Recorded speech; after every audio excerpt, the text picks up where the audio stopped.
Et c'est parti pour l'art à la une, le rendez-vous dédié aux actualités du monde de l'art proposé par Sybille Aoudjan, journaliste spécialisée sur les questions d'art au sein de la rédaction de Bismart. Bonjour Sybille. Bonjour Nicolas. Ravi de vous retrouver sur le plateau de Smart Patrimoine. Alors on a cette semaine la suite de l'histoire concernant une probable hausse de la TVA sur les œuvres d'art, Sybille. Exactement, le gouvernement a reçu plusieurs acteurs du marché de l'art vendredi 3 mars pour les rassurer sur le sujet. Alors pour rappel, une directive européenne souhaite uniformiser la TVA applicable dans différents cas d'achat d'œuvres d'art. En France, cela s'applique dans deux cas principalement. Cas numéro 1, c'est lors de l'importation d'une œuvre d'art venant d'un pays hors de l'Union européenne. Cas numéro 2, c'est l'achat d'œuvres d'art directement auprès d'un artiste vivant.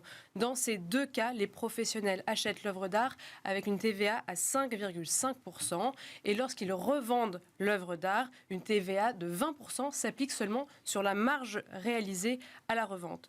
Dans le cas où la directive européenne serait appliquée, le taux de TVA à 20% sera appliqué sur les deux fois, donc d'abord à l'achat, mais aussi sur la marge de la revente. Et donc les professionnels affirment que cela va mettre à mal la compétitivité du marché de l'art français.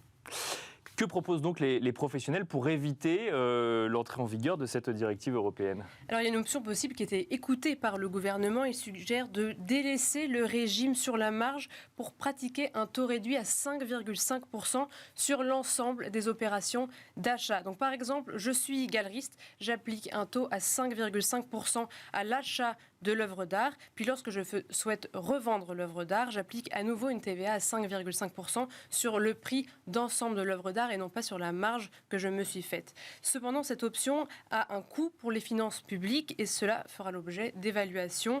Le gouvernement s'est voulu plutôt rassurant. Il promet à la filière qu'il a pris la mesure du problème et un calendrier précis a été dévoilé pour des consultations afin de prendre une décision avant la fin de l'année 2023. Parce qu'effectivement, rester dans cette incertitude, ce serait assez néfaste pour les acheteurs.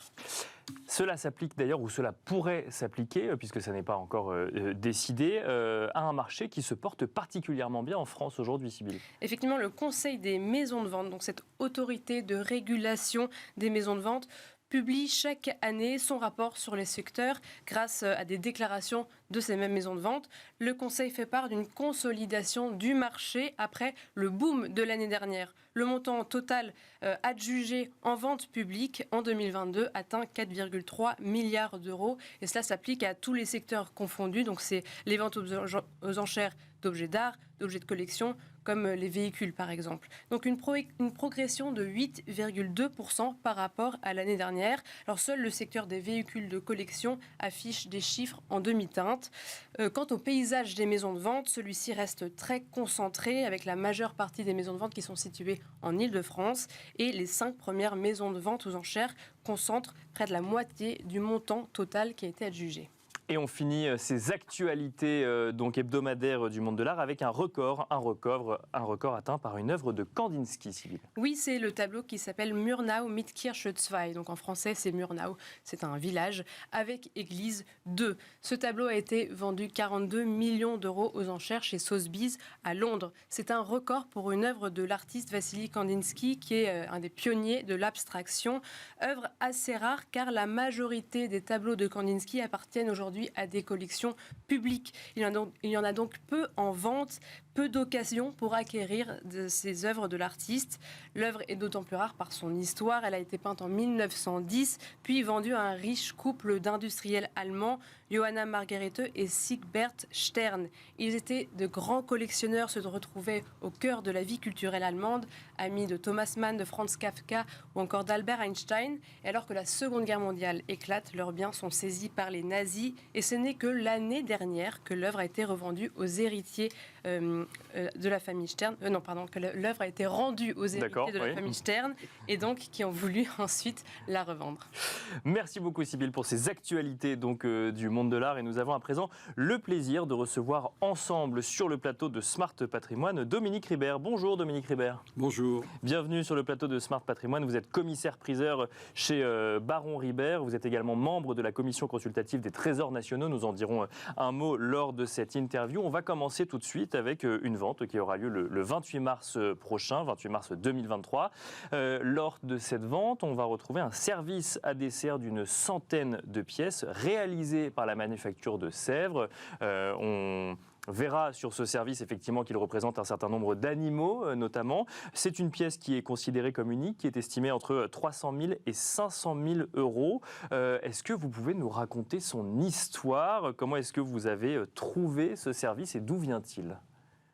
Alors, ce service est un véritable bestiaire puisque c'est une pièce, c'est une collection unique.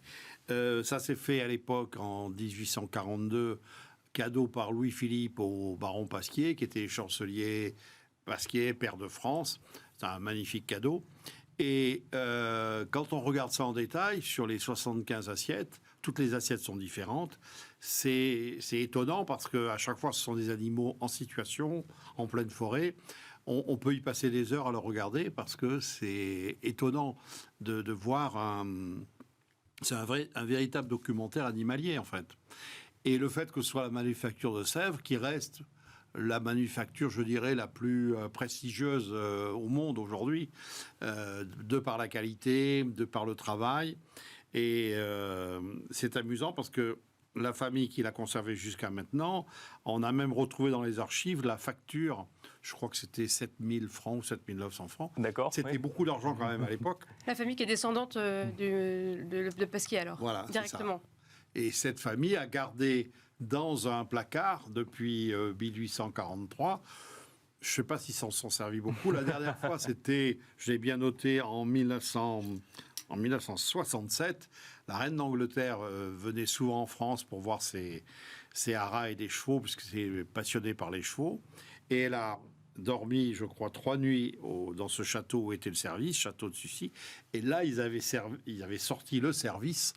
D'accord. Pour la recevoir. Pour lui servir à la fois, parce que je crois qu'il s'en servait surtout pour les desserts. D'accord. Parce que comme c'est une porcelaine extrêmement fragile, on s'en servait pour servir le millefeuille, les petits gâteaux, enfin les choses comme ça. Mais donc la reine d'Angleterre a dîné avec ce Voilà, service. et j'ai D'accord. même la date, puisque oui, 67, c'était en bien sûr, 1967, et j'ai même retrouvé les menus qui étaient archi classiques. Vraie cuisine française traditionnelle. Hein. Comment est-ce que ce service est arrivé entre vos mains? C'est vous qui connaissiez la famille, vous avez fait vos Oui, c'est recherches? la famille, on la connaissait, et ils sont nombreux, et ils ont décidé, je crois, ensemble de mettre en vente, parce que c'est vrai que ça représente une certaine somme, et surtout, ne s'en serviront. Plus personne, je crois, s'en sert. Ils se sont dit, ça peut profiter soit une fondation, soit un musée, soit un grand collectionneur. Et je ne sais pas, évidemment, aujourd'hui, qui sera l'heureux bénéficiaire. Hein. Et là, vous avez parlé de la manufacture de Sèvres. Qu'est-ce que ça représente encore aujourd'hui en France? Et est-ce que quand on vend quelque chose qui provient de cette manufacture, c'est forcément un gage de qualité? C'est vraiment c'est estampillé? Oui, et on le voit d'autant plus quand on va à l'étranger. Pendant très très longtemps, les grands collectionneurs de Sèvres étaient les Anglais. La reine d'Angleterre, enfin la couronne britannique, a des services de Sèvres. Je dirais pas en pagaille, mais ils en ont un certain nombre, et très appréciés. Et il y a énormément aussi de collectionneurs américains.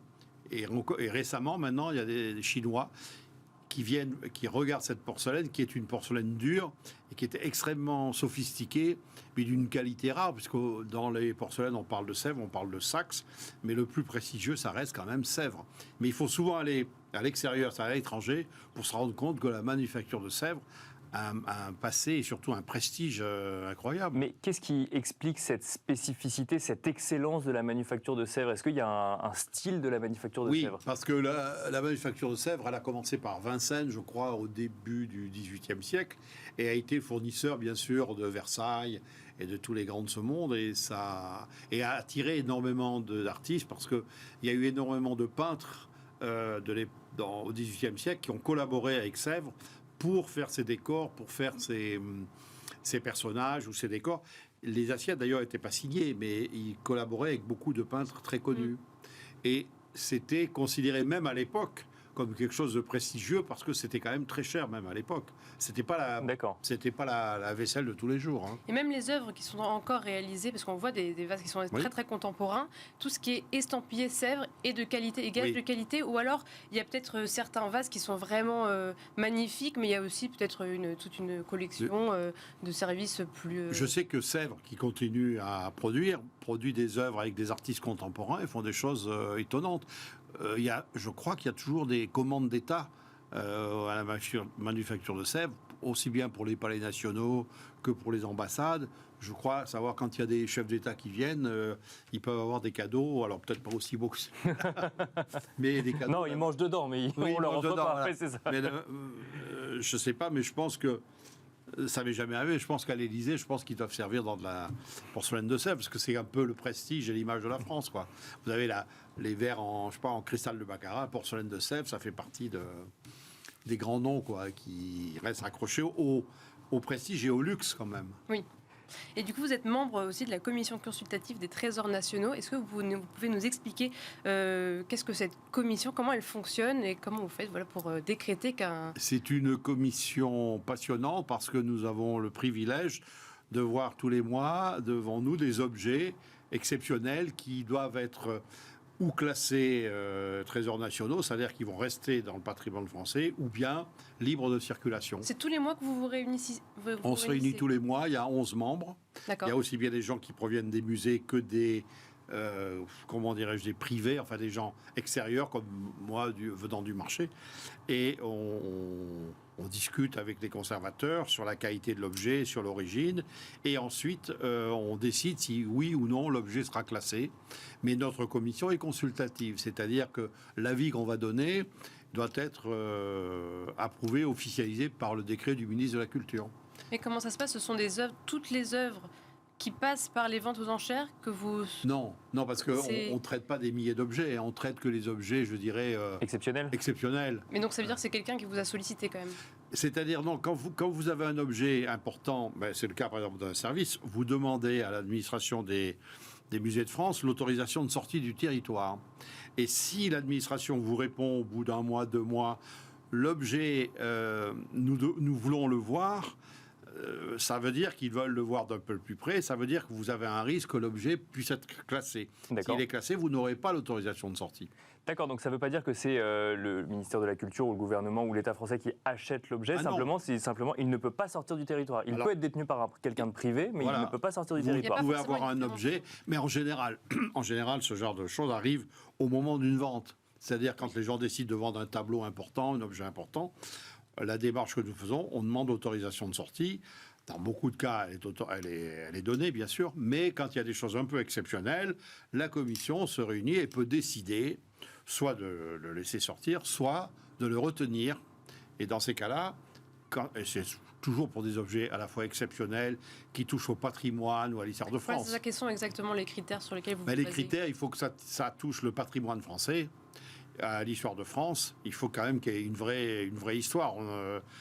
Pour vous donner un exemple, sur les milliers d'objets qui sont présentés en vente aux enchères en France chaque année, la commission traite, je dirais une quinzaine de dossiers, 15-20 dossiers, vous avez une dizaine d'objets retenus, c'est très peu. D'accord. Mais des chefs-d'œuvre. Hein. Ça peut être aussi bien un instrument de musique, une peinture, un livre d'heures du XIIIe siècle, des choses comme ça.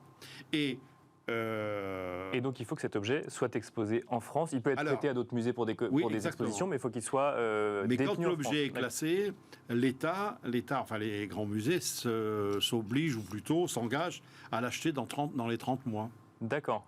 Oui, c'est ça. C'est-à-dire qu'il n'y a pas forcément une préemption, par exemple, quand il y a une vente, mais en revanche, l'État doit acquérir l'œuvre. Parce que vous avez deux choses. Vous avez la préemption qui existe au moment des ventes aux enchères publiques.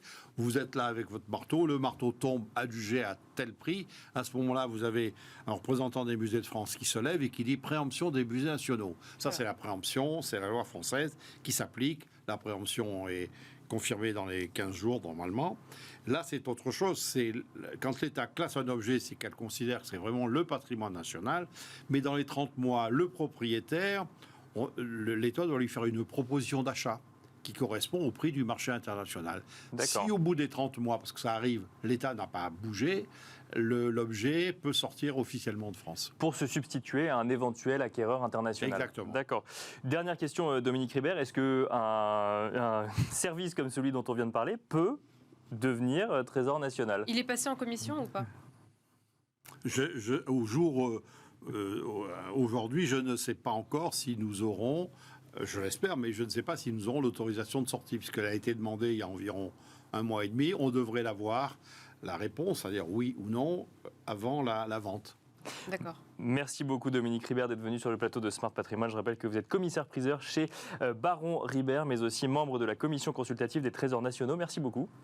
Merci également Sybilla Hodjan, journaliste spécialisée sur les questions d'art au sein de la rédaction de Bismart. Et quant à nous, on se retrouve tout de suite dans Enjeu Patrimoine.